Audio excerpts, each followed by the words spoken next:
Saji Kapoor, Mr. Alex John, Dr. Jocelyn Ella.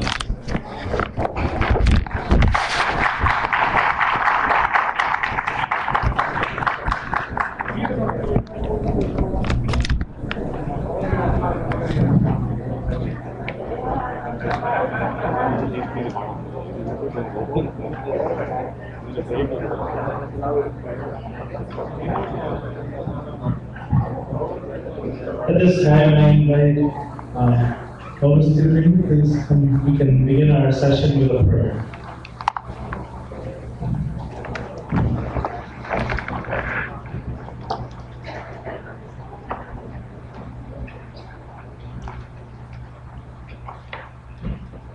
Lord Jesus Christ, we thank you for this particular morning.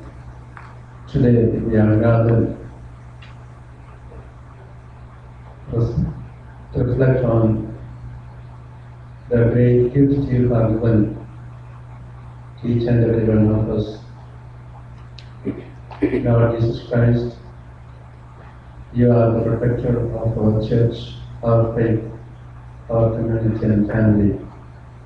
Today, we are offering ourselves before you to give good reflections so that we may take good directions for our faith, our family and community in this country.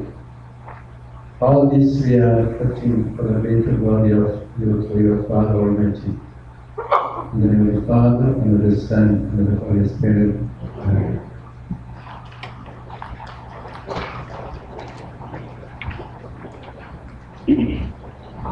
So as we will be discussing the challenges as well as the prospects of the Malankara Church in America, it's a privilege for me to introduce our first presenter, Mr. Alex John, who I've known personally for many years now.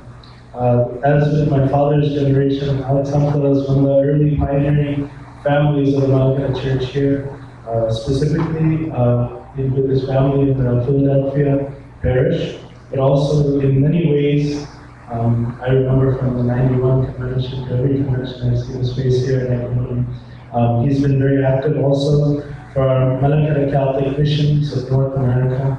He was on the first executive board of directors. He was the first North American treasurer on that board. After that, he was the vice president of the same board. He was also, many of you who were able to come to our convention in the year 2000, he was the general secretary of the convention in Philadelphia. And more than all of these, we, just as the missions were inaugurated by His Grace Archbishop Benedict Montegorios, one of the biggest things that we take delight in is that we have Tirumani's very own nephew with us. So I'd like to introduce Alex and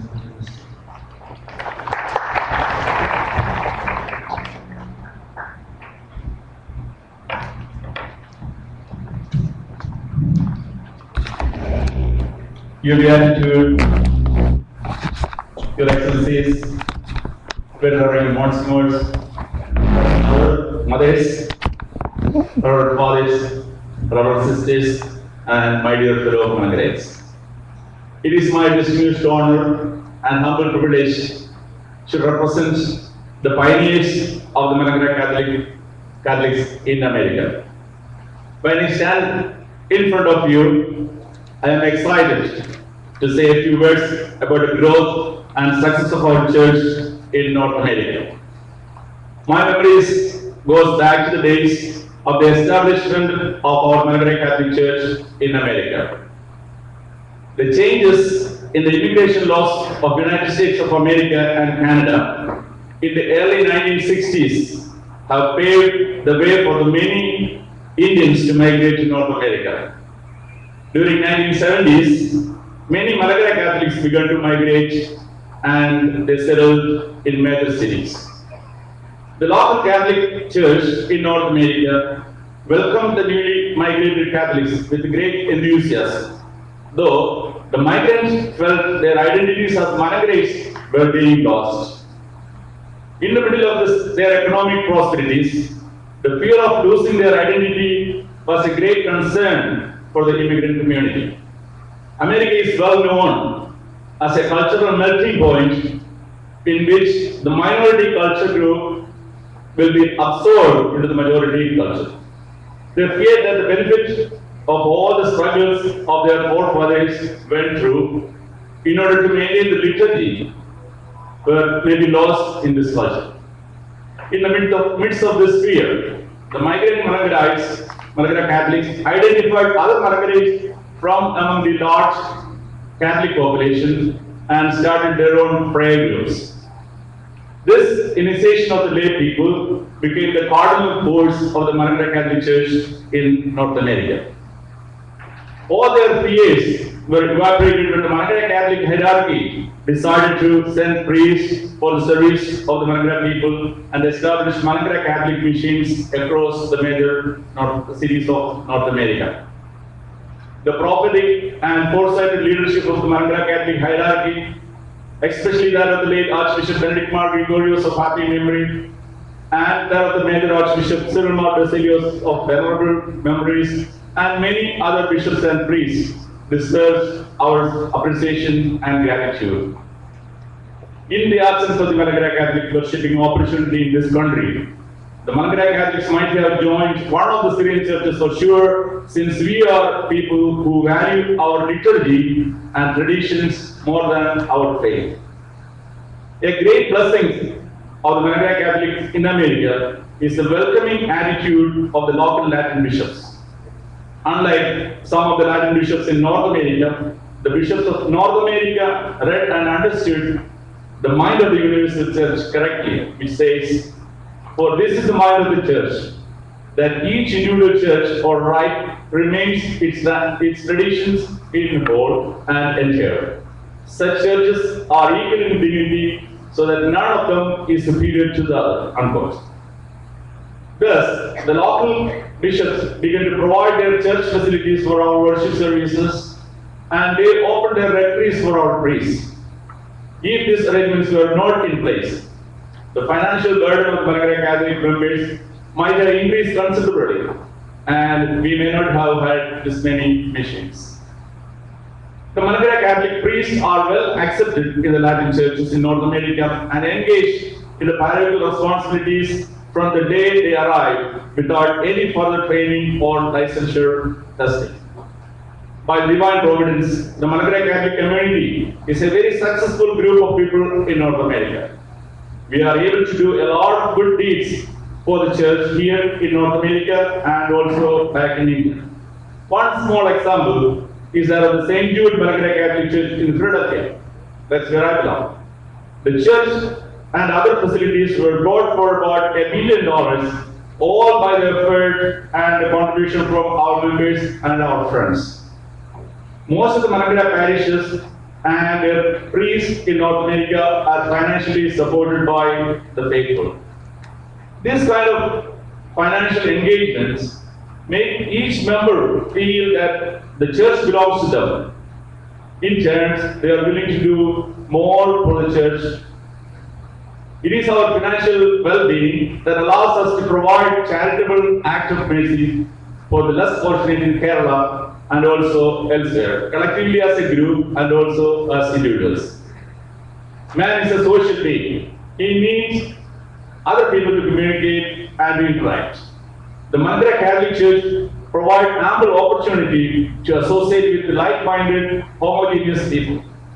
For most of the Malankara Catholics, the church is not only a place of worship, but also the center of their social activities. We are privileged by the frequent visits of the Malankara Catholic bishops from various dioceses of India. These visits allow us to gain a clear picture of growth and activities of the Malankara Church as a whole. It is our golden opportunity once again to build a personal relationship with our bishops, since they have ample time to engage when they are here.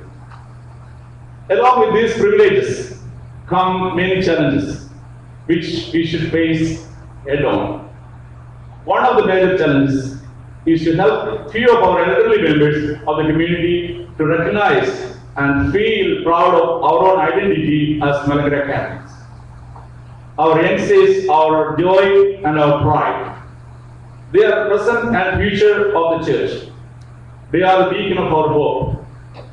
If we fail to pass the torch of the Malankara tradition to them and to their posterity, the future of Malankara Catholic Church in North America will be no better than that of the Eastern churches who established before us with great hope. To give an example, our own Malankara Catholic priest, Reverend John Matthew Ilendale, was a priest in charge of the Romanian Catholic Church in Pittsburgh.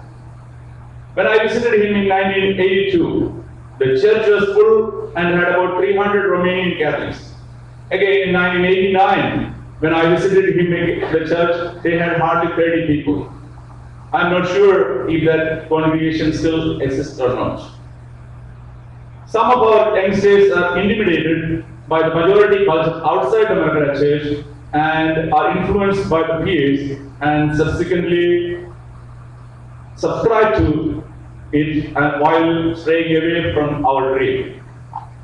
We must understand that many of our youngsters are confused and going through an identity crisis. They are in one culture at home and another outside. In order for our church to grow and flourish, we must rely on our youngsters alone. We cannot rely upon the mass migration of Malankarites. We cannot depend on US immigration laws for the growth of our church. We cannot expect massive reunion from other churches in the present situation. Growth of our church must come within us. Our next generation of Malankarites should feel part and parcel of this church. The next generation should have the zeal to propagate our church. We should pass the torch of continuity to the next generation. I have a few suggestions for the success of our church in North America. Number one, we must reduce the length of our service. Even though our chants and prayers are meaningful and uplifting, in today's world, it is not welcomed by many of our youngsters, for they are preoccupied with their busy schedule. Eventually, they will find comfort in shorter services at Latin churches, and that also if you are lucky enough. In order to save time, all the announcements may be communicated through the printed bulletin or through other media. Number two, all our liturgical services must be available in English language.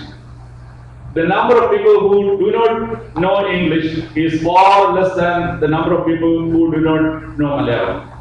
Number three, use of words in translation. Many of our existing liturgical texts are word-by-word translation from Malayalam and are unappealing. A simple and easy to understand language must be used without losing its meaning. 4. Elimination of some words. When we translate literally, some of the words metaphorically used degrade the person.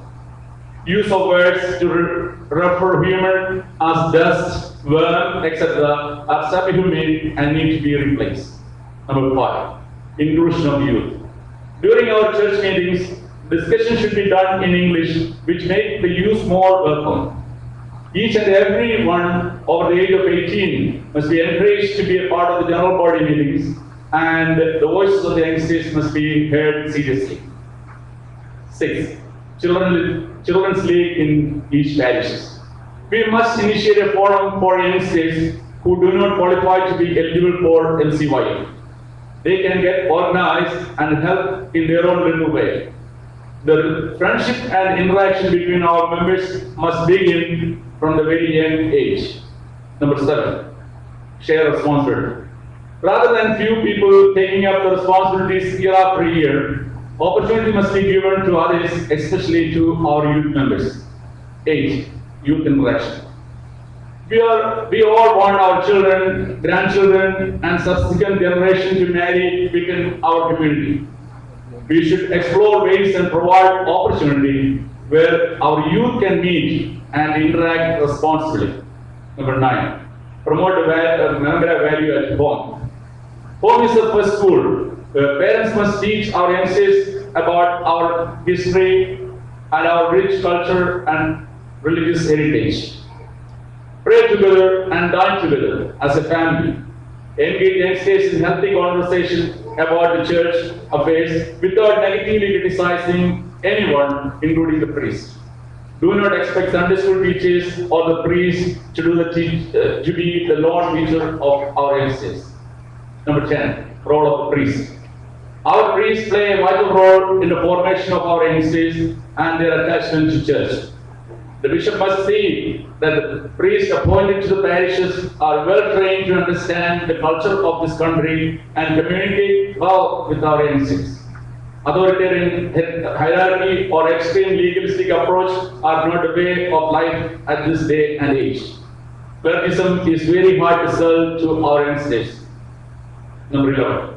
Conformity of Christian doctrine for Sunday school must be compulsory to all the youngsters from preschool to 12th grade. The present curriculum may be modified to suit the need of the culture of this country.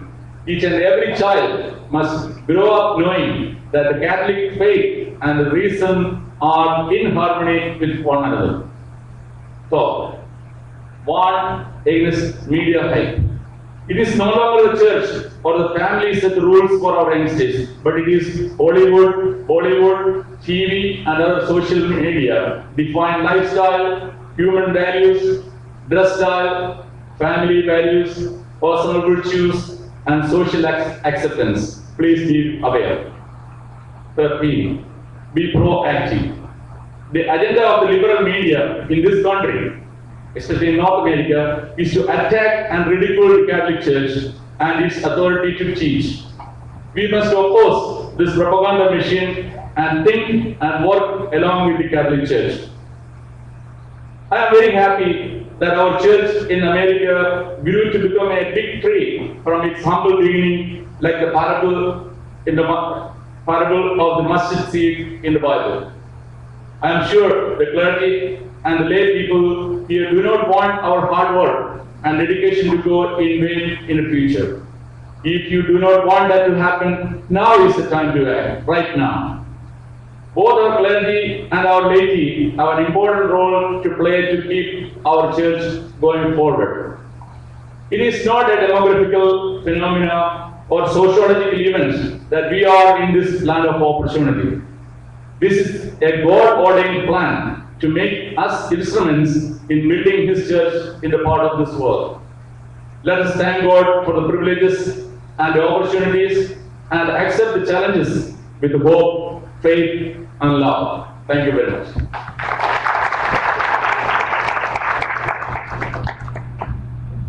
Thank you, Alexander. I urge you all to remember your questions, because after all of them have presented, then there will be a time with, as much as time permits, we'll have a question and answer session in regards to what was presented here. So once again, Alexander, thank you for the presentation that you had. And more than that, I thank you, and as well as the generation of parents here, all of you, I thank you sincerely. When I think of our church here and us even being able to gather here, everything is happening so smoothly because of the sacrifice that all of you guys paid from our childhood till now. And in your mind, you had the church in mind and you had the family in mind when you came here. And because of that, we stand here as a church. Our young men can have the freedom to come to become priests, our young women to become nuns. Even our children to see faith, it's by your hands and the sacrifice that you bore in your bodies. So just as the liturgy remembers all those by whose hands this house of worship is built, I thank you and your whole generation. Let's give them a round of applause. Next, I'd like to introduce Jocelyn Edinburgh. I call her Jocelyn now, and many of you may know her as Dr. Jocelyn Edinburgh. She is a member of the St. Jude's Philadelphia Parish, and she's been an active member of the community, nationally as well as locally, and anywhere where she hears the word Malankara, it's in her life and in her being. So, she attended Villanova University, where we had our convention in 2000. She studied there and she received a bachelor's degree there. From there, she went on to Penn State University for an MD, PhD dual degree. So she completed her PhD in organic chemistry and in 2008, and her medical degree in 2010. So right now she's in her current final year of internal medicine residency at Temple University Hospital. and she looks forward to dedicating her life to the serving of the church. I've known Jocelyn very personally. I've worked closely alongside her since 2003 or so. We used to compete in all the talent competitions in the convention when we were young, and in small ways we compete against each other for the faith now. So it's a privilege and a joy for me to introduce my sister, Jocelyn.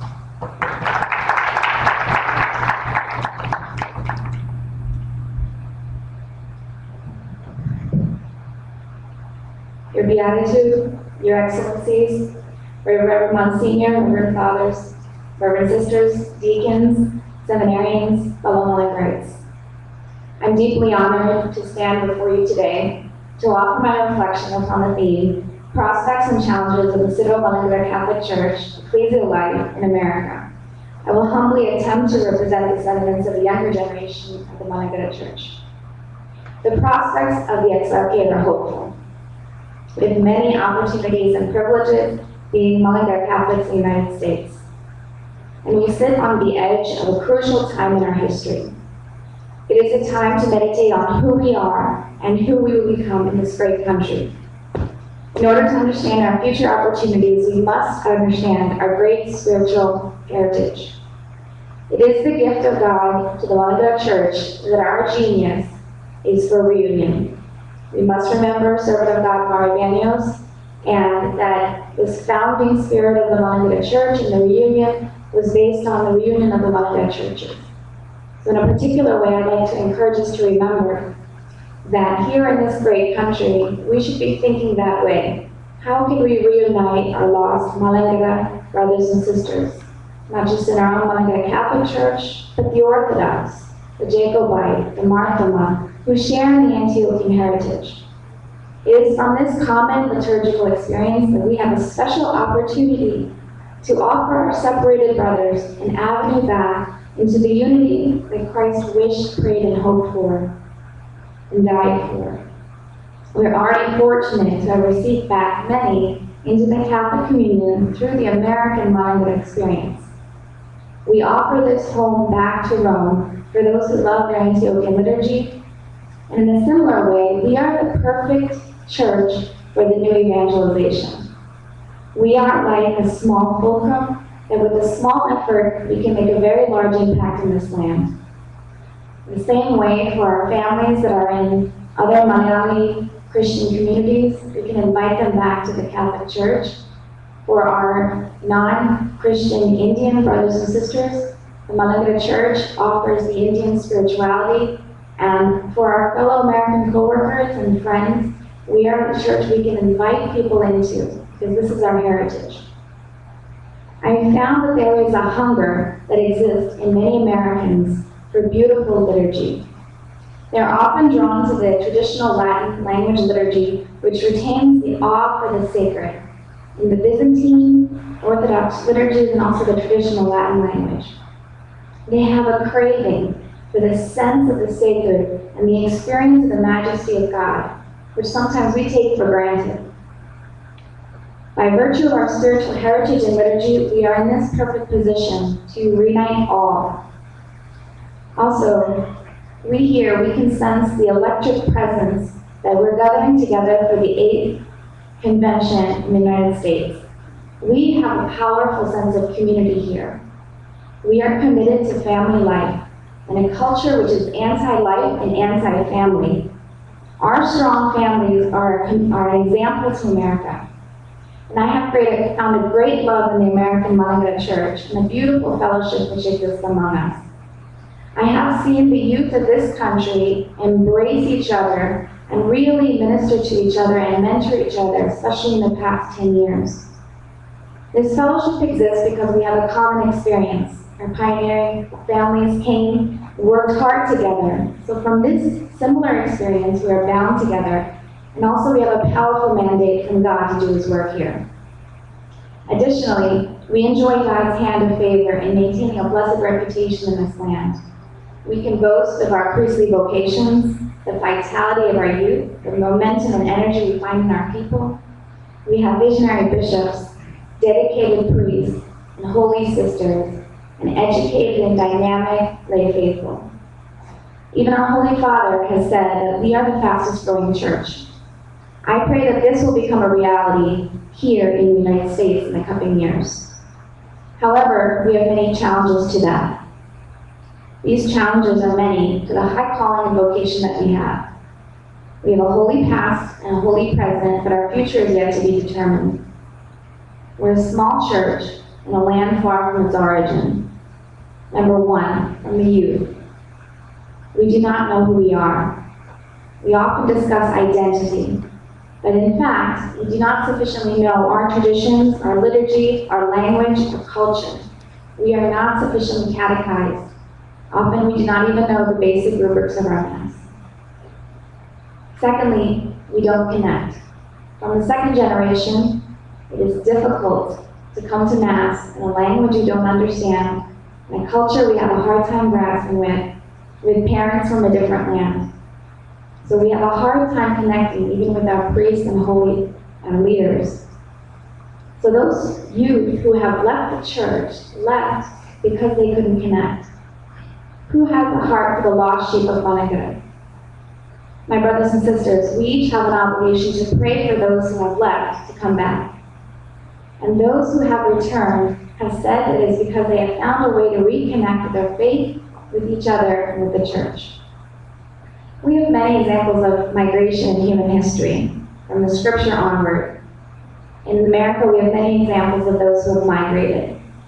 Similar to our own situation, as Alexander alluded to, the Eastern Catholics from Eastern Europe have brought their unique rites with them to the United States. For the past 100 years, Eastern rites have been trying to stay alive here with our unique rites and liturgical traditions, culture. Understanding that we're not alone in our efforts, we must make a decision now on how to continue the American Malankara experience. These churches have kept alive their liturgical experiences in their culture. However, language has been more difficult. Let me take a moment now to discuss a little bit about language. Language is a medium that we express what's within our hearts. Let us examine the liturgy. Since the early years in America, there have been efforts to teach the young the Malankara liturgy in the English vernacular. There were great efforts to teach the younger generation, and I remember with what pains were taken by this pioneering first generation to teach us the English Malankara liturgy. I remember the first time I heard the translations of the songs that we sing in our liturgy translated, and I was so happy. And the first time that I heard the English translation of Holy Week and the baptism rites, it was so beautiful. My heart was so touched. Unfortunately, our translations and our transliterations are not complete at this time. Waiting for effective translations is nothing new. St. Augustine had to wait for the Latin Bible to be translated, and it was not until St. Jerome came that it was translated. And Mariano, servant of God, shared the same frustrations as us with translation. And look at the Latin Church today, embracing the new English translations that came out last year. Rome moves slowly, but we must view this work of translation and accurate transliteration so that we can participate as a priority in our church. We keep waiting, and unfortunately, year after year, more youth will leave our church and find spiritual nourishment elsewhere unless we find this as a priority, how we can help the youth from the younger generation and the English-speaking generation to participate fully in our liturgy. I learned to speak Malayalam, actually I'm still learning. I learned to read Malayalam at the age of 24 out of an angst and a desire to read every verse of my Malankara liturgy, which is not available in English. Unfortunately, I feel this heroic effort is not a mandate, and this should not be a prerequisite for participation in our churches. This is an urgent matter. The desire to experience prayer in one's own language is only natural. It is for this reason that Marianios chose the vernacular for the first Malankara Catholic Robana, the surprise of many. For the same reason, our 2 million brothers and sisters experience God in their own language. This should be the most natural medium of our church in this land. I truly hope we can embrace a bilingual culture. So my brothers and sisters, are we on a current trajectory of growth or stagnancy? Have we increased our numbers? Are there more families here than in 1991? We have so many familiar faces we have here. But I want to see doubling, tripling, more growth, more spiritual growth, and more numbers as well. We have a beautiful language in Malayalam, and I'm trying to learn it. And 33 million people of this world speak Malayalam. If we have a beautiful English liturgy, we open up our liturgy to 2 billion native English speakers. And if we have a beautiful Spanish liturgy, we open up our language and our liturgy to 500 million. That is a lot of people. And it is with this spirit that Marivanios would have had the same ideas today as we're discussing during this panel. How can we grow, not how can we stay stagnant? It was the same question that he asked when he was in his church. How can I change my church? How can I help it to grow? Not stay comfortable, but to grow. Unfortunately, sometimes then we need to embrace some discomfort for the sake of the holy gospel of Jesus Christ. As I truly believe we can make a beautiful and positive impact in this land, I offer a few suggestions as Alexander alluded to. First, I believe we should be committed to number one, to our church at all costs. No matter the difficulty, no matter how inconvenient and how hard it is for the youth, no matter what the language is, we should be committed to our church. We should make efforts toward reunion. We should be a welcoming committee. So last week, my friend asked me, Jocelyn, I would like to go back to church. Can I come to your church? Throughout the past 10, 15 years, I have invited many of my friends to the church. But last week, I hesitated because I wondered if that person would experience the Malankara church well, even though it was because it was in a different language. And I felt sad because of that. So we should be a welcoming committee, welcoming all people of races, languages, and tongues. We should consider mechanisms to increase youth participation. And just as a thought experiment, maybe we can have English-only parishes, monthly English masses for the regions. We should encourage English-only speakers to take up positions in our church and not discourage them. We should have adult faith formation and Sunday school, workshops and seminars in liturgy and prayer. We need to be reintroduced to the proper rubrics of our Malankara Kurbana and not cross ourselves at 7 different times during the Mass. We need to learn our faith. I pray that we can start nursing homes, hospitals, institutes of higher learning in this great country, to encourage vocations, and continue to have online websites and bilingual bulletins. So what is our plan? Do we increase or do we decrease? The decision stays before us. There is too much grace, energy, and favor of God for us to turn back now. We must increase. We have been through so much together. Our turning point is now. It's the pivotal time of our history. Let us make a commitment to grow fast in this land that God has brought us to. The captain of Siena said, if you are what you are meant to be, you will set the world on fire. My brothers and sisters, I know that God has a great mission in us for the United States.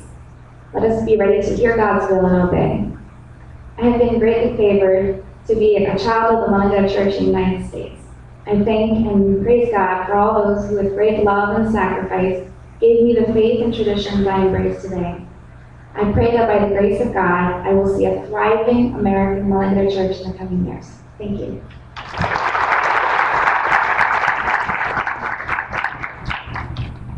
Thank you, Jocelyn. Just want to remind you all to save your questions for the end.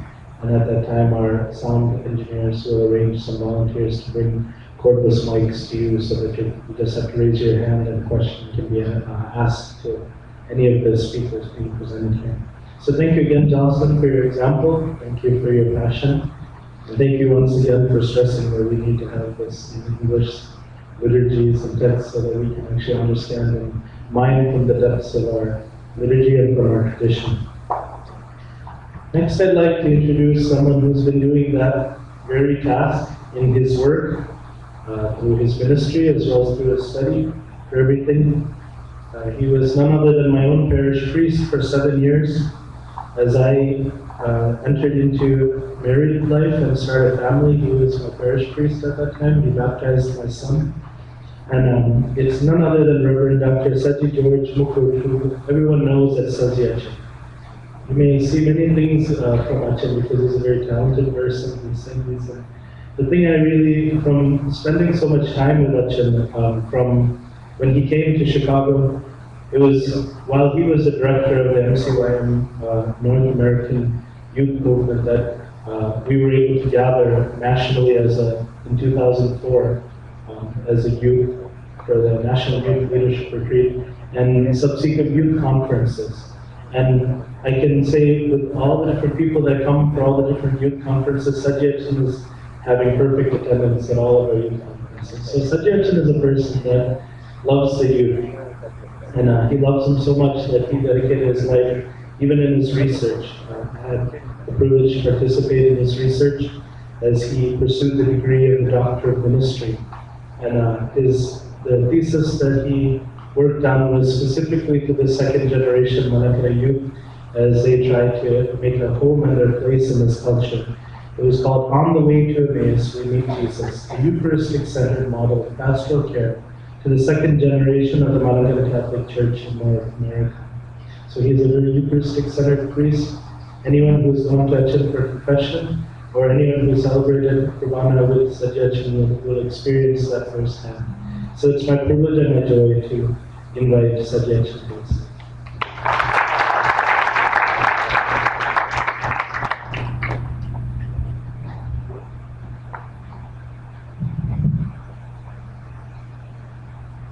Your Beatitude, our moderator, Thomas Tirmeni, Your Excellencies, my brother priests, our mothers, sisters, and brothers and sisters in Jesus Christ. As I present this topic from the perspective of the clergy, I entitled this discussion, The Role, the Challenges, Assets, and the Vision of the Malankara Catholic Church. I put 8 points in all these categories. The role, challenges, assets. The role is not part of it. But the challenges, assets, and wishes. 8 points. It came out like that. And some of the points that all the previous speakers spoken also will be mentioned, but that is just to complement my point. As members of one of the smallest churches in the Catholic community, we are called to be 11 in the community. In the Gospel, the parable of the East is an outstanding example of how small things take significant roles, as well as how small beginnings can bring great results. It is clear from the 82 years of reunion movement that the fruits of the small beginnings of Mar Ivanos and his successors have been tremendous. The Malankara Church has modeled extraordinary growth in many areas, particularly in the area of reunion, evangelization, and now diaspora.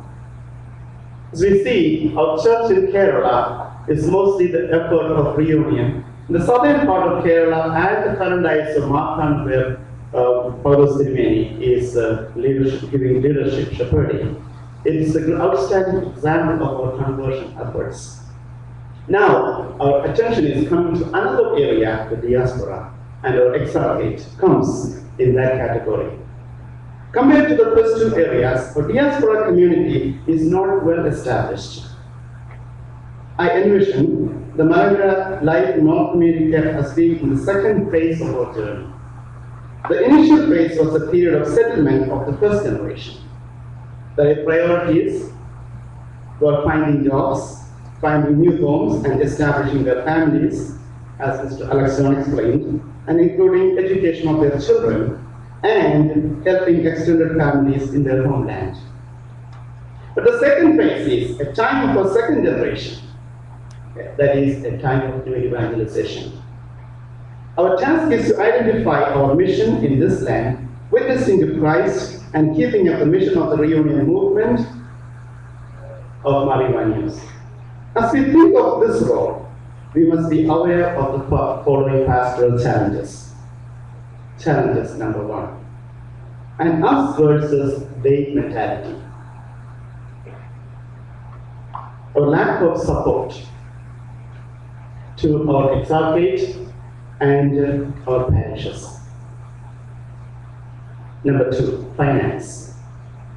There is limited financial support to the individual parishes and to the exarchate. 3. The church and faithful. Church participation is limited to Sundays in many places. And the faithful cannot attend all Sundays due to their work schedule as well as personal choice. Some Malankarites are inactive or underactive. Some ignore their role in the Malankara Church and actively participate in Syro-Malankara and local Catholic parishes. Clergy. There is a lack of priests originally from the exarchate. The currently ministering priests work in more than one place, and their pastoral attention is divided. The same is true with our religious. And the priests are not trained to minister to the United States, primarily, So their availability also is depending on the generosity of our bishops and mayors, our superiors of religious congregations. 5. Self-sufficiency. Most of the parishes are not self-sufficient. Infrastructure is minimal, and some still use rented spaces for worship and other activities. And we don't have a seminary, and our facilities are not enough to train our seminarians. Number 5, ecclesiation. It is sad to see some people limiting their view of the church as one among many secular organizations and consider the priest simply as a kind of president of an organization. There has been also a lack of support from some clergy of other churches in our establishment of our mission, especially in the beginning phases of our establishment. I also faced challenges from other priests, some priests from the local dioceses.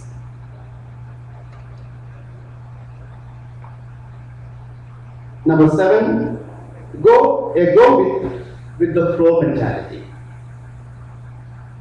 Knowingly or unknowingly, some of our people also are influenced by the wider society's perception regarding moral questions related to life issues like abortion, birth control, same-sex marriages, etc. Number 8, outreach. Religious life is mostly confined within the walls of our church due to lack of clergy and some other unavoidable reasons.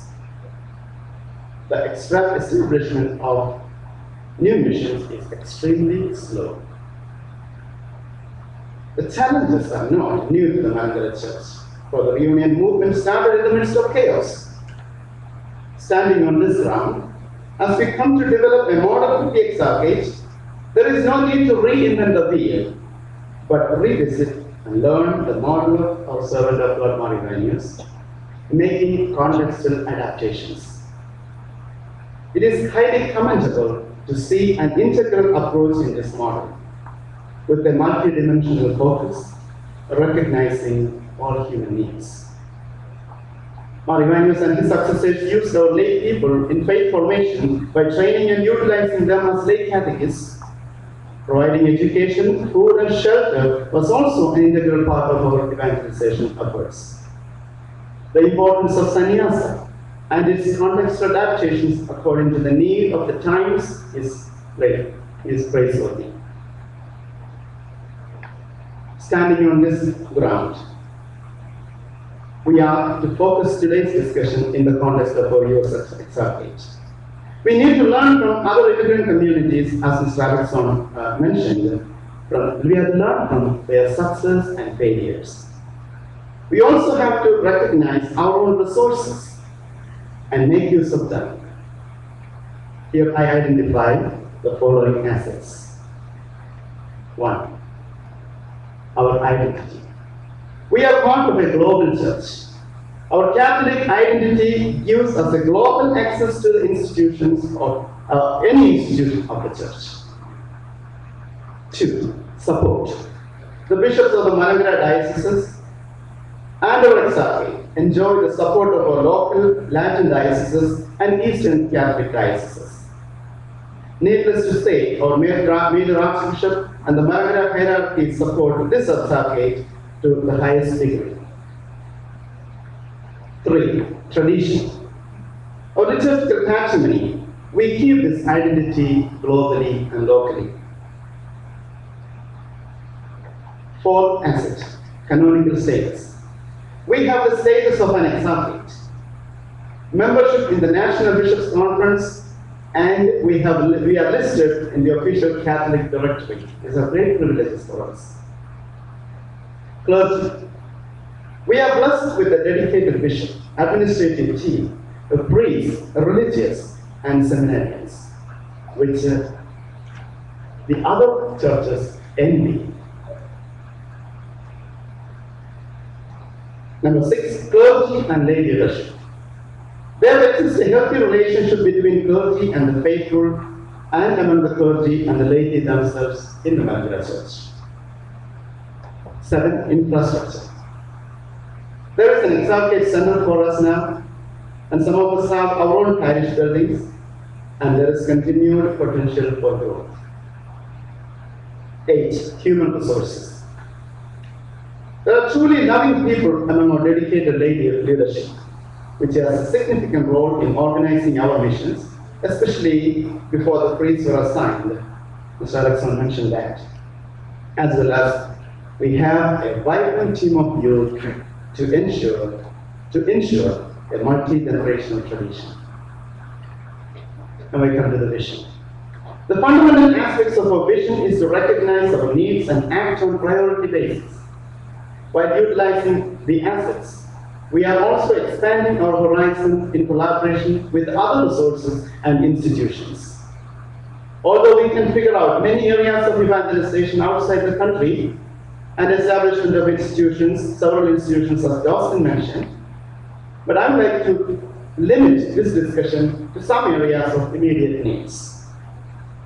Jesus instructed his disciples, "You are witnesses. You will be my witnesses in Jerusalem, throughout Judea, Samaria, and to the ends of the earth." Acts 1:8. We must start from our Judea, start from our Jerusalem, our homes, and Judea, our churches. And that is within our exarchate. In this context, immediate attention must be given to our upcoming generation. So number 1 priority is our second generation.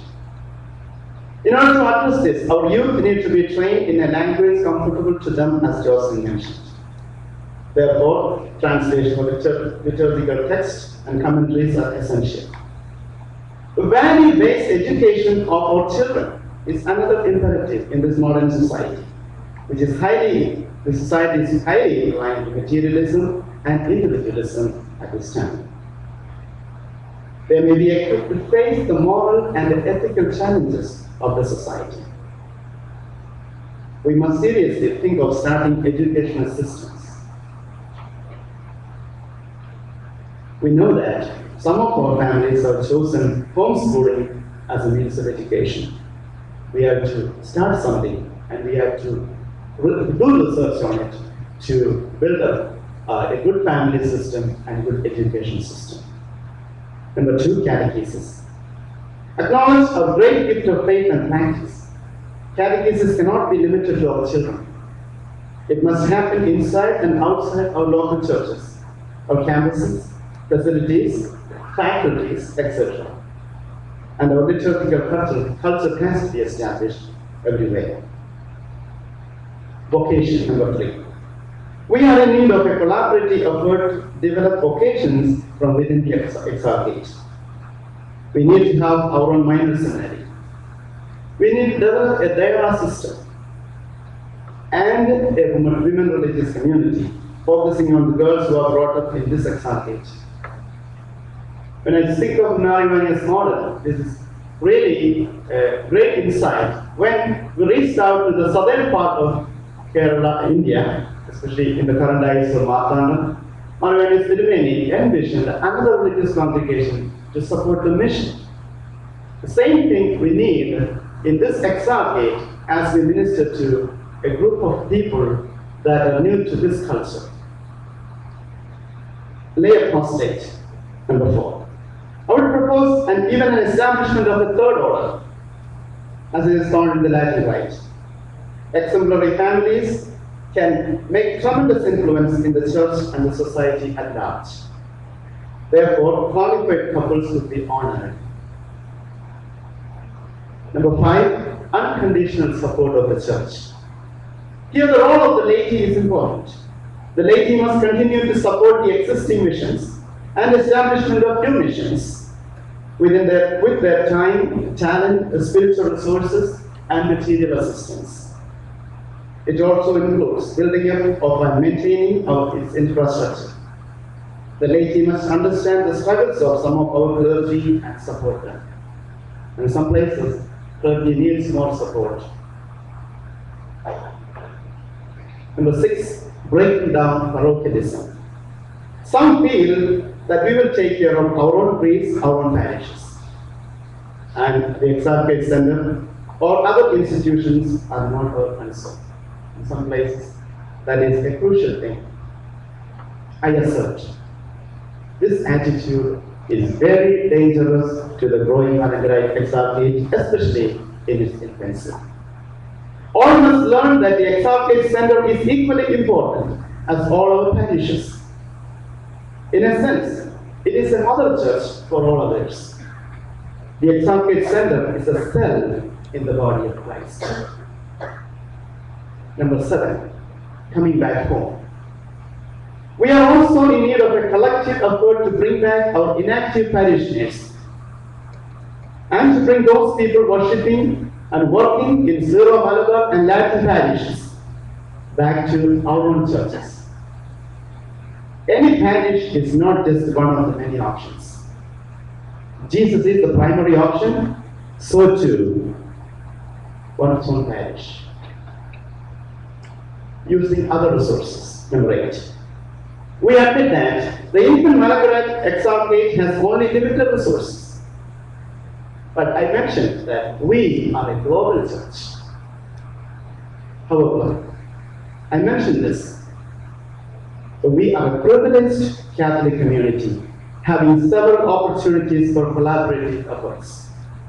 We can tap into the resource of the local dioceses, the Syro-Malankara community and other Eastern churches, and Jesus Youth Movement, campus ministries, and also reach out to faculties in universities, and also make use of our ecumenical environment.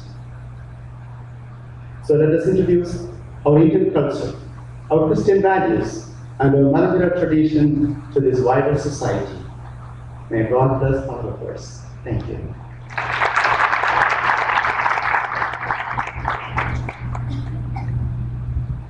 Thank you, Arjun.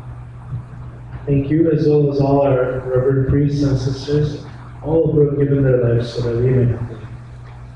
Now, I'd like to invite to the podium our Tirumeni as the moderator of this panel.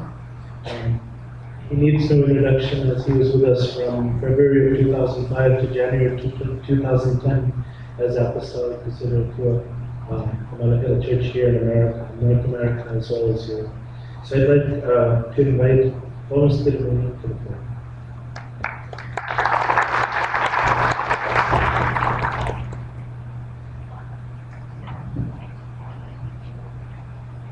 Your Beatitude, Your Excellencies, friends.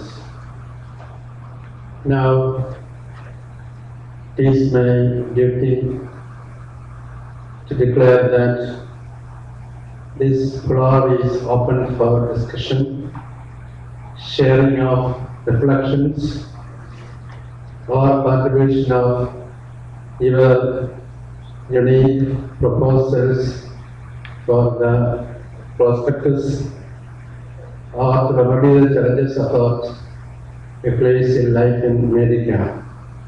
Today we have very dynamic panelists. Alex John, who has given a very inspiring speech analyzing the different stages of the development of Malankara community up to Exarchate in North America today. And we heard a very enlightening, a visionary thought from Jocelyn, who is representing the second generation of Malankara community in North America, and she has given very valuable thoughts for our reflection and deliberation.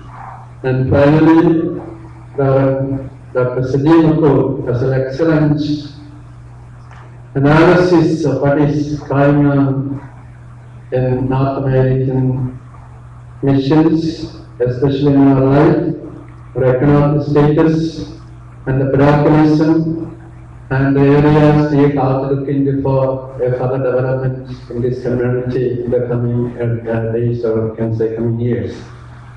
And on behalf of each and everyone present, I congratulate the three panelists and for their wonderful inputs for thought. And this is the time we have the head of Father and head of our church, his beatitude, Moran Basilis Clemis, for answering all of our questions if you have some questions. And we have eminent three excellencies, our Master and Dr. Thomas Edis remain in the Metropolitan here, and our veteran Bishop Soumya Irenaeus Rimeni, and our enlightening Bishop Bishop Vincent Paulus, and the clergy, deacons, seminarians, and Mother General, Mother Provincial, brothers and sisters, and the most liked group of the Malankara community of this part. I would like to say that Chediyachan has given a wonderful inspiration that we must think of a global church. Malankara church has already become a global church. Global church means globalization. Think globally and act locally. So we have to think about our church, Malankara Catholic Church, as a global church, whether it is in Kerala or Tamil Nadu or Europe, or it's in other parts of the world, North America, Canada, or any part of the world. We must have a global mission. And at the same time, we must think locally, especially Jocelyn had mentioned about the language and the catechism and so on. And you have to look into the expectations of the pioneers of presenting the generation of Mr. Alex John. I welcome each and every one of you for a discussion. You have 20 minutes for discussion, questions, or reflections. Also, ceremony is looking into that watch. Anyway, I'll be closing it with 12:15. And at the 12:10, you can ask questions, discussions, or reflections, or sharing your opinions. And 12:15, we will close the session. Thank you.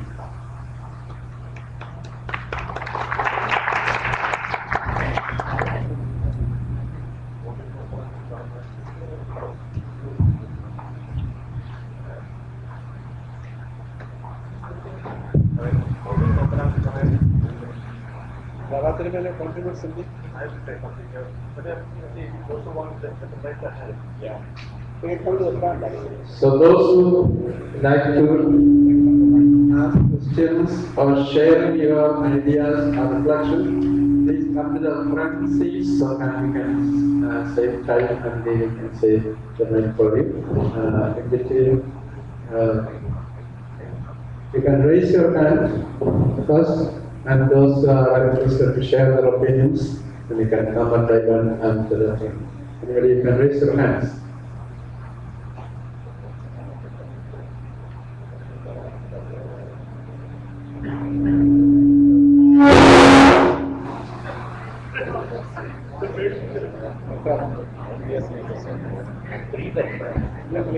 I think all things are clear, but nobody has any questions. Everything is clear.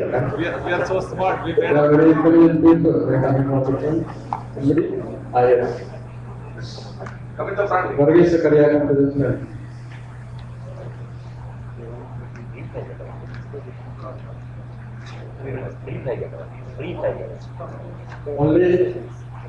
Only the points be brief and that's it.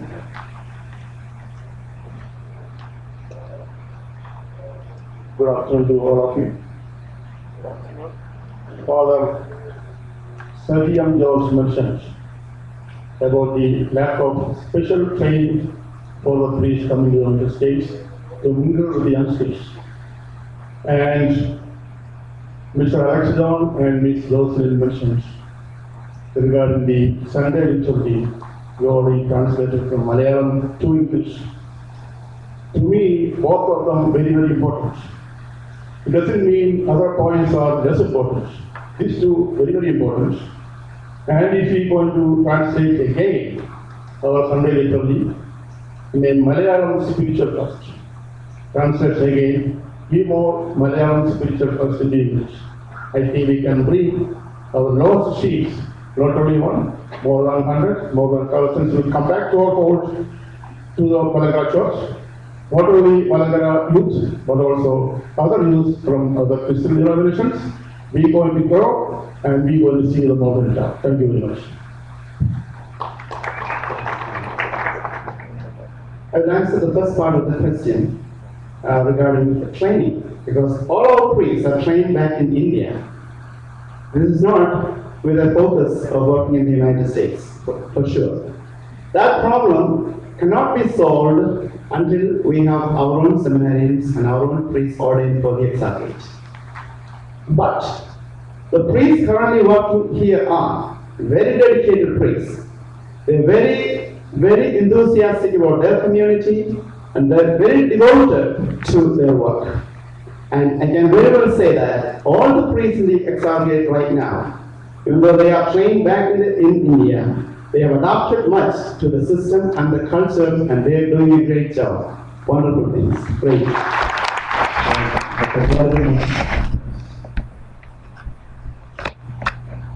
First of all, I would like to express my sincere thanks and gratitude for bringing all these beautiful vision and challenges that we are experiencing in this country. Together with that, from my experience, I can see the Malankara community for the last 13 years. We lost almost more than half of our younger generation from the active participation of our church. We don't have them. They are there somewhere around, but we don't have them in our community. Is there any innovations or is there any effort that we can do to bring them back to the active life of the Catholic Church that you think appropriate? This is a question that's been on the minds of the MCY North America Board for a long time. And my personal opinion, everyone can comment on this, is that people come back to the church because they have a relationship with someone from the church. So the most effective way of bringing them back is that we personally pray first, and second, go and seek them out. They're very receptive, whether it be 1 year, 5 years, or 10 years later. They have a memory of the Malankara Church in the community, and they'll come back. Often when they leave, they have some hurt. This is not just Malankara, this is every church. There's some issue that happened. But when you personally invite them to come back, that's a good thing. So that's one-on-one. We have at MCYMNA tried to do social events and culture programs. And when we have those programs, we always had on our mind, and Thomas Committee had asked us to remember those who are the inactive MCYM. And so to have that in the back of our mind, to pray for them, to ask them to come back, those are the best and most effective ways. But they're not going to come back if they don't connect and relate, whether it be culture, love, and language. So those are the things we need to work on as well. I personally have talked to more than 20 or so people who are not coming to our churches. The main complaint they are predicting is that of the time, the length of the service and the language they don't understand. Why should we come there and stand there for so many hours that we don't understand? I think if we make an effort to make it all short in good English, and every day, every Sunday most likely, or even possible make 2 masses, one in English and one in Malayalam for the people, then our people will come back. And we must understand, there was a gap in between the training in the beginning of our church here. In the beginning of the days, in 1984 and all, we didn't have no structure, we didn't have no parishes, regular Sundays, masses and all. Then those people who were kids at the time, or youngsters at that time, they went to Catholic schools, the Latin churches, and they were trained in the form of Latin way. So they still feel comfortable in that Latin way. There's a gap which we lost it. So we had to slowly bring them back as they get married, as they have children, they are slowly coming back. One example I can say, my own son. When he was a boy, 8-year-old, 9-year-old, we didn't have no Malankara church structure as we see today. So naturally, we went to Latin church. He became a student there in the Latin church, and he went to up to 8th grade in the Latin school. So he is so comfortable with the Latin way of life. So it was all because we had a gap. So right now, we don't have a gap, we are continuing, and if you make certain little arrangements, adjustments, I think definitely we can bring them back. So you are sharing from Canada is Francis Carmen.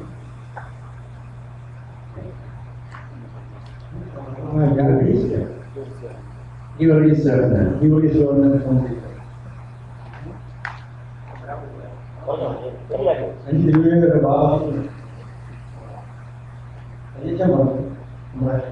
the identity tradition. I thought I was could be Roman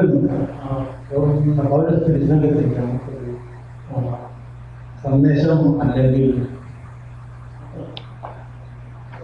നടപടിക്രമം വായിച്ചു അത് കാലം ചെയ്ത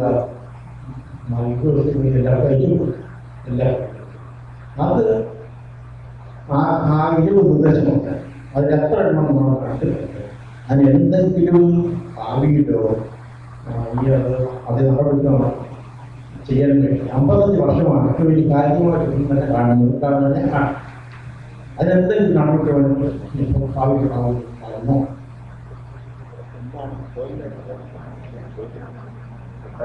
കഴിഞ്ഞപ്പോഴേ കിട്ടുമ്പോൾ government കുറച്ചുകൂടെ വ്യക്തമായി പറയാമോ എന്താണെന്ന് പ്രധാനപ്പെട്ട പോയിന്റ്സ്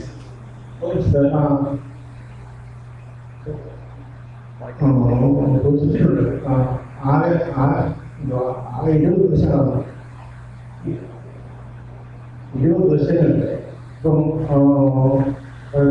കുളിപ്പുണ്ടാകും ഉപയോഗിക്കാൻ പറയുന്നു എല്ലാ പ്രാർത്ഥനകളും നിന്നോട് ചൊല്ലുന്നു പറയുന്നു അങ്ങനെ ഒത്തിരി റിപ്പോർട്ടുണ്ട് അതൊന്നും അത് ഒന്നിട്ട് നമ്മൾ ചെയ്ത് കാണിക്കുന്നുള്ളൂ ബാക്കി ഒന്നിട്ട് ചെയ്ത് കാണിക്കും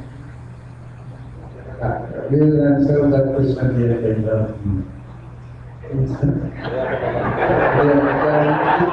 there's small events explanation, that's it will be okay. Okay, everybody else? Yeah. Friends from Canada. Canada, yeah. എനിക്ക് വളരെ സന്തോഷമുണ്ട് ഞങ്ങളെല്ലാം സംസാരിക്കുന്നത്. ഒരു ചോദ്യം എനിക്ക് ചോദിക്കാനുള്ളത്, നമ്മുടെ കുഞ്ഞുങ്ങളുടെ മലങ്കര രീതിയിലുള്ള വളർത്തലിൽ ഏറ്റവും അത്യാവശ്യമായിട്ടുള്ളത് മാതാപിതാക്കളുടെ സഭാത്മകമായിട്ടുള്ള കാഴ്ചപ്പാട് മെച്ചമാകുന്നതാണ്. മാതാപിതാക്കൾക്ക് സഭാത്മകമായ കാഴ്ചപ്പാടില്ലെങ്കിൽ വൈദികരും എക്സാർഗേറ്റും സന്യസ്തരും എല്ലാവരും പരിശ്രമിച്ചാലും വളരെ ബുദ്ധിമുട്ടുള്ള ഒരു പ്രക്രിയയായിട്ട് അത് അവശേഷിക്കുമെന്നാണ് എന്റെ വിശ്വാസം. അതുകൊണ്ട് ഇവിടെ കൂടിയിരിക്കുന്നത് എല്ലാവർക്കുമായ എല്ലാ മലങ്കര വ്യക്തികളും മാതാപിതാക്കളും ഓരോരും സഭാപരമായ കാഴ്ചപ്പാടിലേക്ക് ശക്തമായിട്ട് കടന്നു വരാനുള്ള എല്ലാ ക്രമീകരണങ്ങളും ചെയ്യണമെന്ന് ഉചിതമായിട്ട് അപേക്ഷിക്കുന്നു.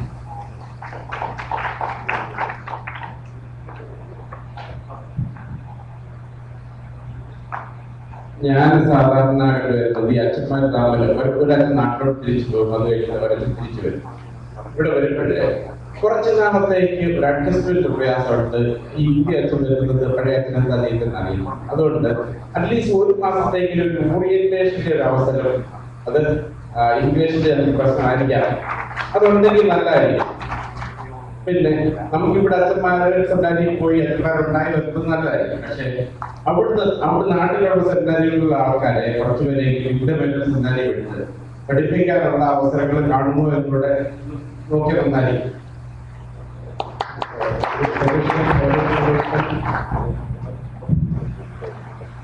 ജോൺ സാൻഡർ കടപ്പനൊക്കെ എൻ്റെ പേര് യോഗി ജോർജ്, ഞാൻ കൃഷ്ണൻ എവിടെയുമാണ് സജി. നമ്മളിവിടെ മെയിനായിട്ട് ഡിസ്കസ് ചെയ്യുന്നത് നമ്മുടെ സമൂഹം എങ്ങനെ മുന്നോട്ട് കൊണ്ടുപോകാമെന്നുള്ളത്. പക്ഷേ നമ്മുടെ യൂത്ത്, എനിക്ക് അറിയുന്നത് എത്ര പേര് ഇതിനകത്തുള്ളത്, 18 to 30, ഐ തിങ്ക് 18 മുതൽ 30 വയസ്സുള്ള ഒരു യൂത്തും ഇതിനകത്തില്ല. നമ്മൾ ഈ ഡിസ്കഷൻ എവിടെ കൊണ്ടുപോകുന്നു? പ്രത്യേകിച്ചും യൂത്ത് ഇവിടെ ഇല്ലാതെ നമ്മുടെ ഫ്യൂച്ചർ എങ്ങനെ നമ്മൾ ഡിസ്കസ് ചെയ്യും?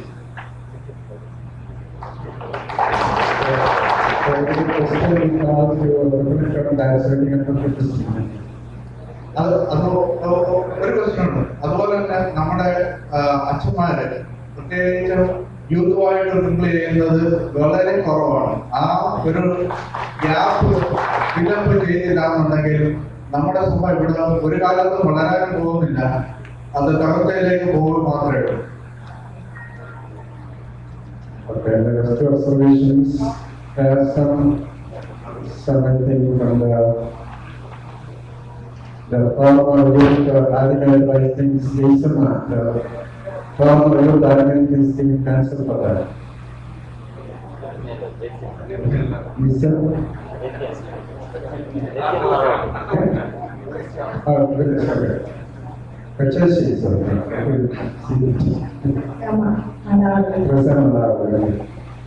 എനിക്ക് പറയാനുള്ളത്, ഈ യൂത്തിനെ, നമ്മുടെ മലങ്കര യൂത്തിനെ ഫോക്കസ് ചെയ്തുകൊണ്ടുള്ള കാര്യമാണ്.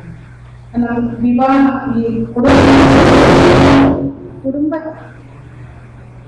കുടുംബ ജീവിതം സക്സസ് ആകണമെങ്കിൽ ഈ യൂത്ത് ഇനി വിവാഹം കഴിക്കാതിരിക്കുന്നത്, വിവാഹത്തെ പറ്റി പറയുന്നത്, വിവാഹം കഴിക്കുന്നവര് ആ കഴിച്ചതിന് ശേഷം എങ്ങനെയായിരിക്കും. അപ്പോൾ വിവാഹത്തിന് ഒരുക്ക സെമിനാറുകളും നടന്നേ മതിയാവും.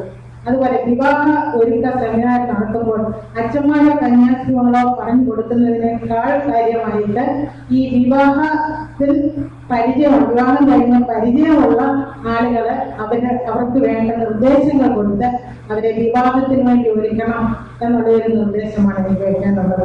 അവരൊപ്പം ഉണ്ടാവണം, അച്ഛന്മാര് സിസ്റ്റേഴ്സും ഉണ്ടാവണം. അതോടൊപ്പം തന്നെ അനുഭവസ്ഥരായ അന്വേഷികൾ അവർക്ക് വേണ്ട നിർദ്ദേശങ്ങളും ട്രെയിനിങ്ങും കൊടുക്കണം എന്നുള്ള ഒരു നിർദ്ദേശമാണ് എനിക്ക് വയ്ക്കാൻ. ഓക്കെ,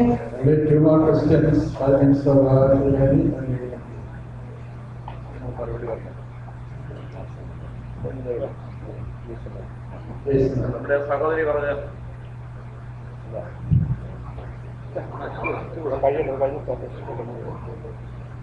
അങ്ങനെ പ്രോഗ്രാം, മാരേജ് പ്രൊഫഷൻ പ്രോഗ്രാം ഇവിടെ നടന്നുകൊണ്ടിരിക്കുക. നമുക്ക് ഈ കഴിഞ്ഞ രണ്ടാഴ്ച മുമ്പ് 2 പേര് ഓൾറെഡി ട്രെയിനിങ് നടത്തി. അതിപ്പോൾ വെസ്റ്റേൺ സഭയില്, ലത്തീൻ സഭയിലുള്ള ഒരു ടീമിനെ കൊണ്ടാണ് ചെയ്യിപ്പിച്ചിരിക്കുന്നത്. നമുക്കൊരു നമ്മുടെ ഈ സാർക്കേറ്റിന് ഫാമിലി അപ്പോസ്റ്റേറ്റ് മിനിസ്ട്രിയിലുള്ള മത്തായിച്ച് അതിനെ വളരെ ശക്തമായി ക്രമീകരിച്ചുകൊണ്ടിരിക്കുകയാണ്. ഇതിന്റെ 3 months we will have a team definitely. So there's a very good observation. Thank you. ഈ കഴിഞ്ഞ 2-3 വർഷക്കാലമായിട്ട് യൂത്തിനോടുകൂടി നന്നായിട്ട് മനസ്സിലാക്കാൻ ഒത്തിരി ഭാഗ്യം ലഭിച്ചു. തിരുനെല്ലിക്ക് നന്ദിനെ അതിൻ്റെ ഒരു ഉത്തരവാദിത്തം ഏൽപ്പിച്ചതിൽ എനിക്ക് ഒത്തിരി കാര്യങ്ങൾ പറയാനുണ്ട്. പക്ഷേ ഇത് അതിനുള്ള സമയമൊന്നുമില്ല. പക്ഷേ ആദ്യത്തെ ഒരു പ്രശ്നം മക്കൾ എന്നോട് പറഞ്ഞത്, വീട്ടില് അപ്പനും അമ്മയും അച്ഛനെയും തിരുമേനിമാരെയും സഭയെയും കുറ്റപ്പെടുത്തുമ്പോൾ ഞങ്ങൾ എങ്ങനെയാണ് ഇങ്ങനെ വരുന്നത്, ഞങ്ങൾക്ക് പള്ളിയിൽ നിന്ന് കാണുന്നത് ഇഷ്ടമല്ല. അങ്ങോട്ട് ഇങ്ങോട്ടുമുള്ള വർത്തമാനങ്ങൾ ഞങ്ങൾ പള്ളിയിൽ വരുന്നത് സ്പിരിച്വൽ ഹീലിംഗ് കിട്ടാൻ വേണ്ടി മാത്രമാണ്. അതാണ് ഒരു കാരണം മക്കൾ പറഞ്ഞത്. പിന്നെ പലരും അതുകൊണ്ട് എൻ്റെ കൊച്ചുമക്കളെ, എൻ്റെ മക്കളെ ഇത് കാണിക്കാൻ ഞാൻ പള്ളിയിൽ കൊണ്ടുവരുന്നില്ല എന്നാണ് പറഞ്ഞത്. പിന്നത്തേത് ജോസ്ലിൻ പറഞ്ഞ ആദ്യത്തെ ഒരു കാര്യമുണ്ട്, do not know who we are. ഇത് മക്കൾക്ക് അറിയത്തില്ല. നമ്മൾ ഏത് ലിറ്ററേച്ചർ അവരോട് കൂടുതലായിട്ട് അറിയുന്നവരെല്ലാം പള്ളിയിൽ വരുന്നുണ്ട്, കൂടുതലായിട്ട് അറിയാൻ മേലാത്തവർ പള്ളിയിൽ വരുന്നില്ല. പിന്നെ വീട്ടിൽ പേരൻസിന്റെ പ്രശ്നങ്ങളാണ് കൂടുതൽ മക്കൾ പറഞ്ഞത് അറിയുന്നത് പള്ളിയിൽ വരാത്തത്. ഇന്ന് ഇവിടെ ഇല്ലാത്തതിന്റെ, പിള്ളേരിവിടെ ഇല്ലാത്തതിന്റെ കാരണം പിള്ളേർക്ക് ഇവിടുന്ന് നടക്കുന്നുണ്ടെന്നുള്ളത് അറിയില്ല. കമ്മ്യൂണിക്കേഷൻ വളരെ പൂറായിട്ട് എനിക്ക് തോന്നി. ഞാൻ പലരോട് ചോദിച്ചു, നിങ്ങൾ ഇവിടെ ഇന്ന് ഇതുണ്ടെന്ന് അറിയാമോ, what is going on there? Programme നേരത്തെ തന്നെ പള്ളികളിൽ എല്ലാം എത്തിച്ചു കൊടുത്ത് ഇതൊക്കെയാണ് നടക്കുന്നത് എന്ന് പറഞ്ഞിരുന്നെങ്കിൽ യൂത്ത് പിള്ളേർ ഇവിടെ മുന്നിൽ കണ്ടെന്നതാണ് എൻ്റെ അഭിപ്രായം.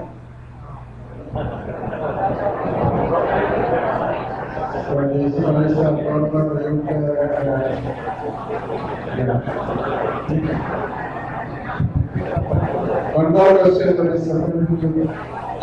Hi, I'm living Daniel. Yeah, but you please. I'm a weird youth because I'm in Arizona. My name is Livin Daniel. I'm a Malankara Catholic. I was born up in India, in Faridabad. I came here when I was 18, and the reason I say I'm a weird Catholic and a weird youth is because I'm standing here for the youth. One of the biggest things that we youth people like is social media, and trust me when I say this, over the last 4 years, the number of times I've typed Malankara on YouTube to see what's up there. So I think one of the biggest things that we can do is whatever we have going on, put that up on YouTube, put that up on Facebook. Let's show the world what we're up to. And one very good idea I have that would work very well for us is, this is an idea. What's working right now is, let's use social media, let's use TV advertisements. Let's make schools of those that relates to Christianity, and let each church, like a small church, the youth members can like do stuff. Let's like do stuff in the sense, let's make a campaign, like have a small competition, because when I was growing up, the charm of Malankara Catholic was competitions. I would go and compete. I would like to meet people who are like-minded. And today, as a young adult, one of the biggest things that for me is starting a family. So starting a family, figuring out what's important, what's not important, and things like that. So I think a very good idea right now would be, the biggest hurdle we have is like having a meeting like this where people from all over the US can come and visit and we talk to each other, right? So what we can do is use social media, have a competition every 6 months. We're going to have an online competition where each church is allowed 2 minutes to give out a message. And that could be a video skit, that could be anything. And each church member, each youth is allowed to be as creative as they can be, and they come up with something where they give out a message. That message can be uploaded on YouTube, can be uploaded on Facebook. Every single Malankara youth can go to YouTube, vote out that video, and the video that wins can be like, you can broadcast them in the church. Each church can have like a small TV or a computer, and one Sunday when you figure out who's the video that actually won, you can like show that off in your respective churches. That way we're building our community using social media, but at the same time we're being real Christians, we're being real Catholics, and we're using our skills that we have to give out that message. So Thank you for the reflections. That's very nice. So now our team will be giving a final message within a time of 5 to 7 minutes.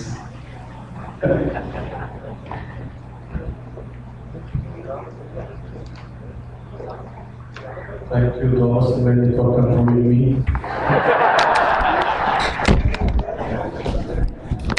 Your Excellencies, most respected panelists, I'm deeply honored to have listened to your careful presentation of the prospects of our church in North America. And I thank Alex, Father Saji, and Jocelyn for the beautiful and visionary commitment you have presented before us.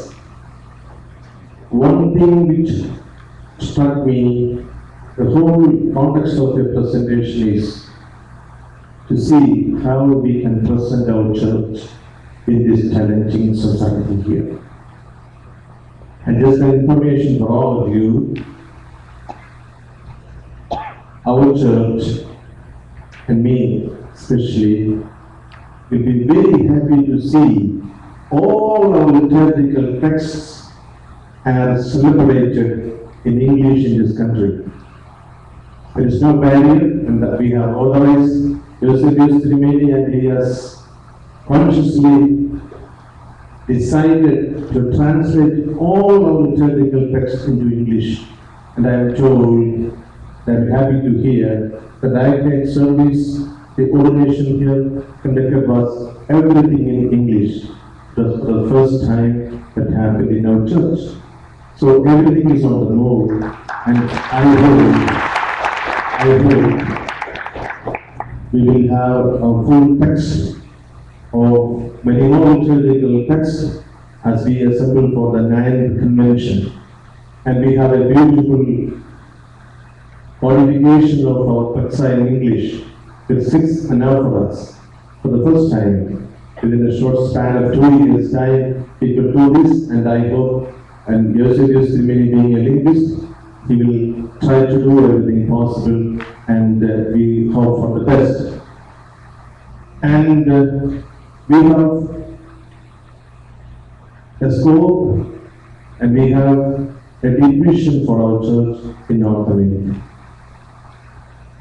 Our liturgical patrimony adapted to the new situation of this country, of a new situation which took place along with the immigration, and also the challenges attached to that. It has to be seen in the wider context and present the church. About the language, I fully agree with the panelists. The need of the language, the English language. And you, when you come to Germany, don't try for English. You will have the Mass in Deutsch. When I go to Tamil Nadu, I have my Mass in Tamil.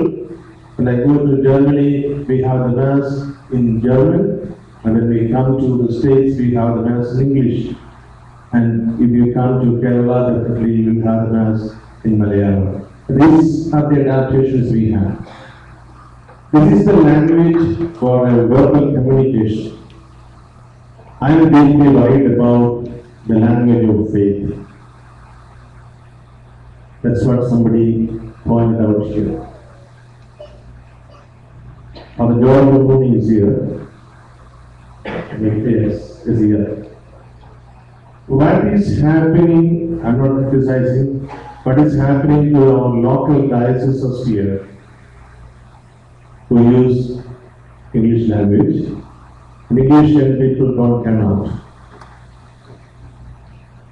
When you have everything in English in the local parishes, good number of young people don't turn up for the services.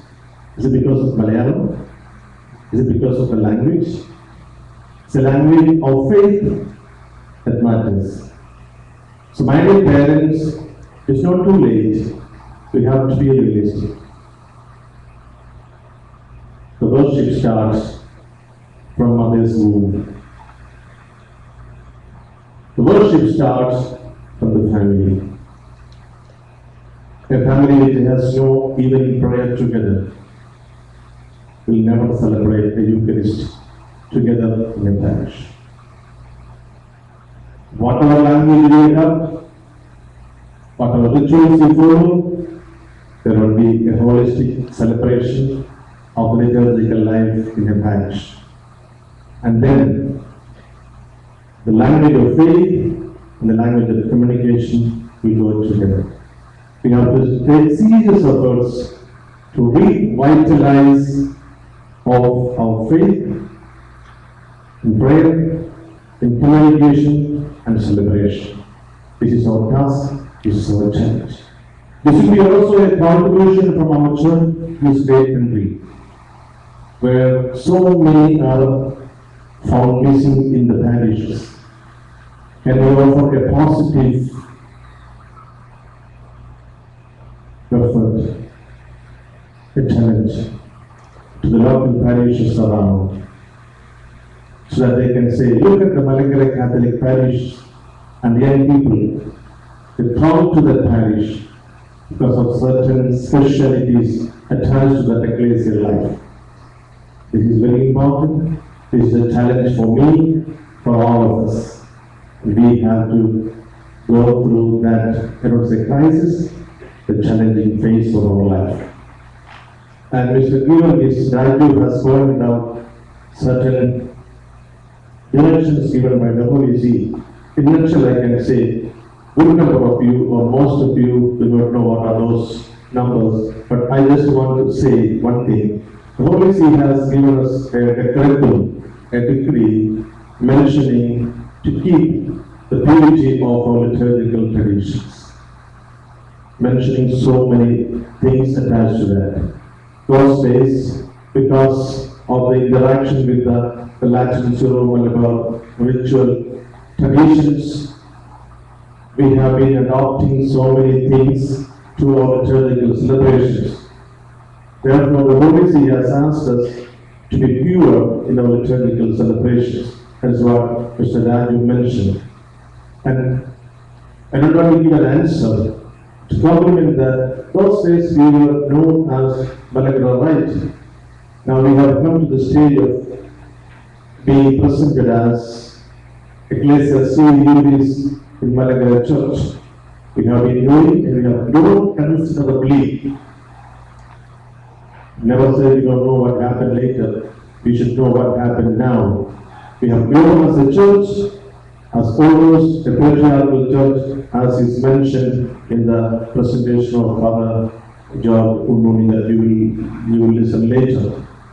Therefore, my dear, Your Excellencies, your fathers, sisters, and my dear parents and my dear young people, to keep that the curriculum, the direction of the Holy See intact, we preserve the sense of the sacred.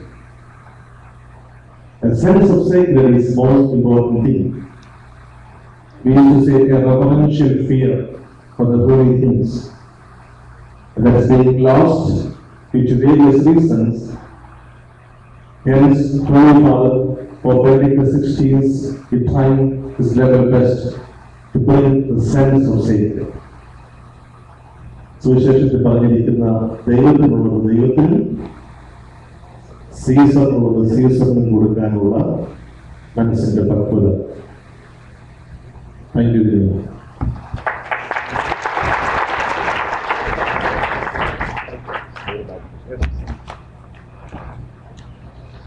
This one may including remarks, especially on some translations.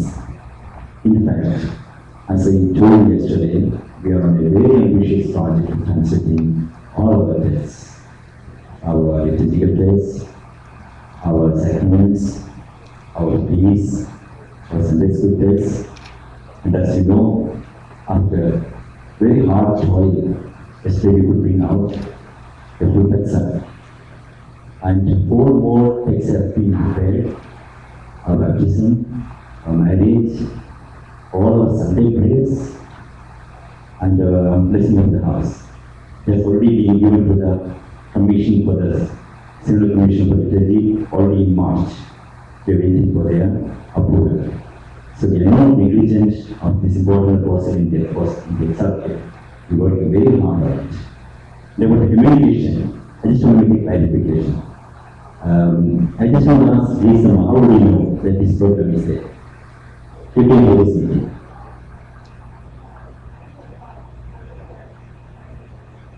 Because I understand. I went and told at least 20 people there, please come, we have, that's why they late. Now, we couldn't fix all the details of the program 1 year ahead. That's not possible. When we fixed all the speakers and everything, we could do it only 1 month back. As soon as we fixed, we sent the whole program to all the parish priests, all the secretaries, all the treasurers, and all the convention committee chairmen and secretaries. It's up to them, and it's in the website, so maybe all may not look into the website. It was sent to them with the intention, with the expectation of communicating with the parish. Now please, I say this not justifying, but for the forthcoming programs. For your information, every day's program is displayed in the door. Please have a look. And I will come personally up to each one of you to tell you that we have right now this program. Please don't miss any of the program. We have all this in English just because of our youth. It is very unfortunate people don't attend this. Most of you have been very comfortable with the Malayalam. I know that this is special. But we put it in English just for the sake of our youth. And if our youth want, then let's be young. Thank you very much, and you continue your cooperation.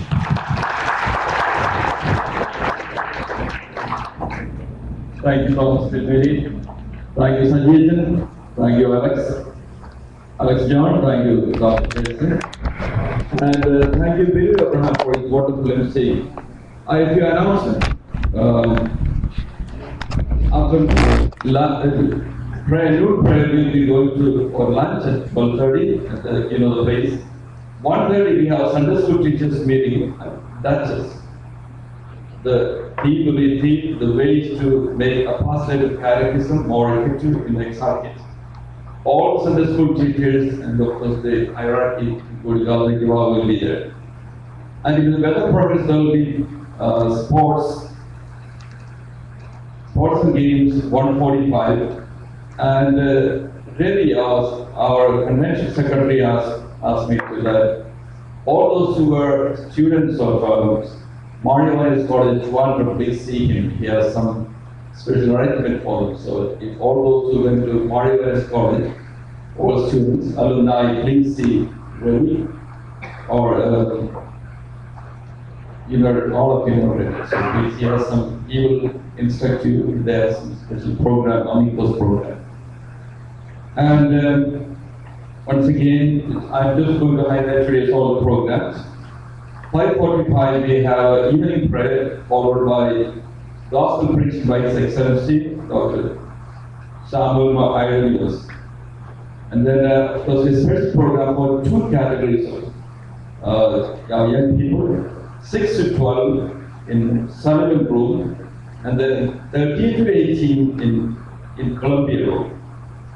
So dinner will be at 7. 8 o'clock, Sunday school children's talent show we here in Manhattan or Marijuana Nagar. And also concurrently, 10 o'clock we have MCM meeting, social gathering, and Chiri comedy show. So all programs. 5:15 evening, not 5:45. 5:15. Sorry, I meant 5:15 probably. I said 5:45.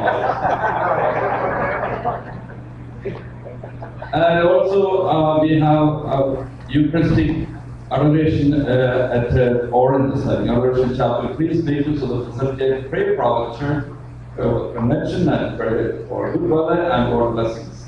Now we will do a prayer. Thank you.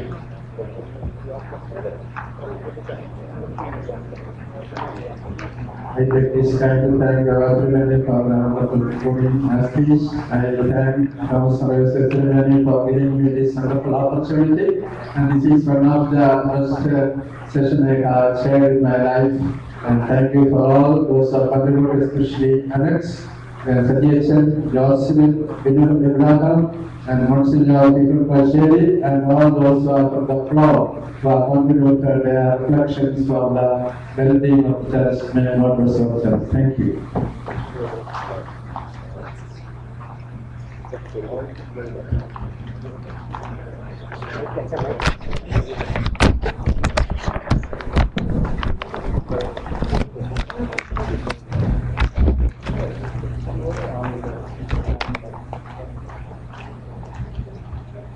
Let us pray.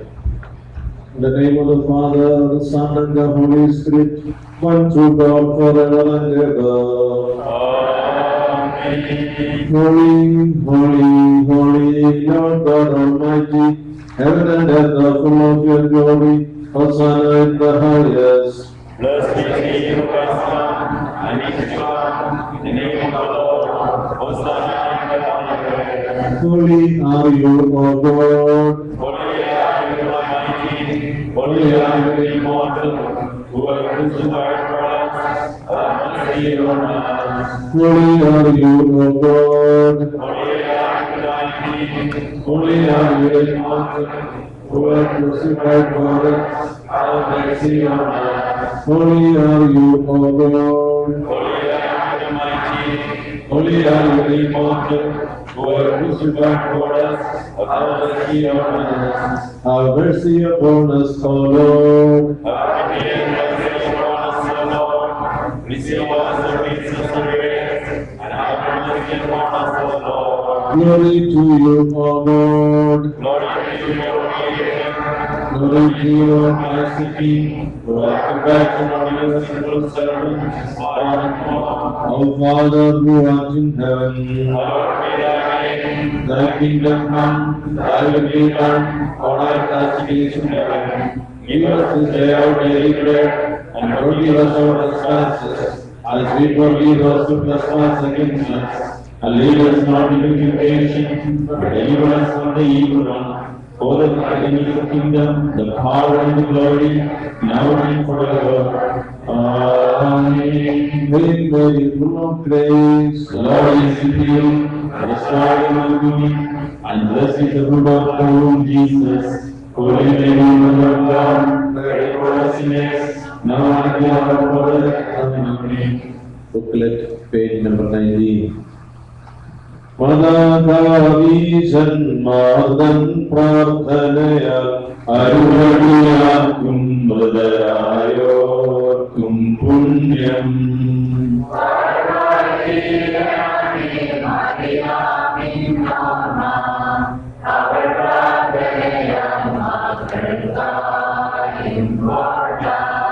നിധിയന്മാർ ശ്രീഹന്മാർ സഹദേന്മാരെ ഞങ്ങൾക്കായി കൃപയാചിപ്പീരെല്ലാരും.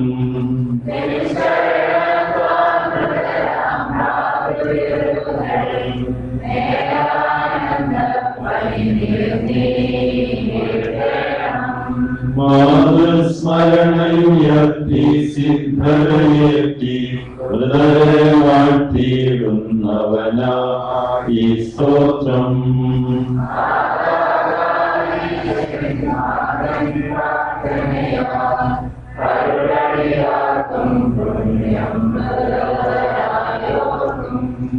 കരുണ നിറഞ്ഞവനെ പുനരുദ്ധാരത്തിൽ നിങ്ങളുടെ സൃഷ്ടിയ നീ പുതുതാക്കിയിടണമേ.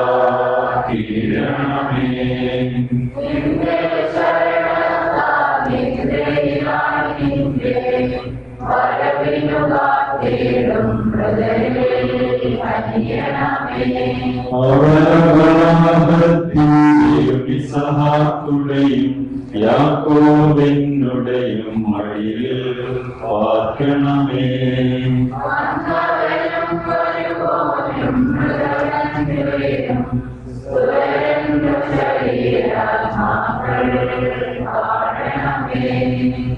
We believe in one God, Father Almighty, maker of heaven and earth, and of all things visible and invisible. We believe in one Lord Jesus Christ, the only begotten Son of God, eternally begotten of the Father, before all ages, light from light, true God from true God, begotten not made, consubstantial with the Father. Through him all things were made, for us men and for our salvation. He came down from heaven, and by the Holy Spirit, he was born of the Virgin Mary, and became incarnate. For our sake he was crucified under Pontius Pilate. He suffered, died, and was buried. On the third day he rose again, according to his holy will, and ascended into heaven, and is here at the right hand of the Father. He will come again in glory to judge the living and the dead, and his kingdom will have no end. We believe in the Holy Spirit, the Lord, the giver of life to all, who proceeds from the Father, and who with the Father and the Son is adored and glorified. He has spoken to the prophets and apostles, and in the one holy, Catholic, and Apostolic Church. We confess one baptism for the forgiveness of sins. We look forward to the resurrection of the dead and the life of the world to come. Amen. Vargos Tangaros, Clear our soul, clear our soul, clear our soul.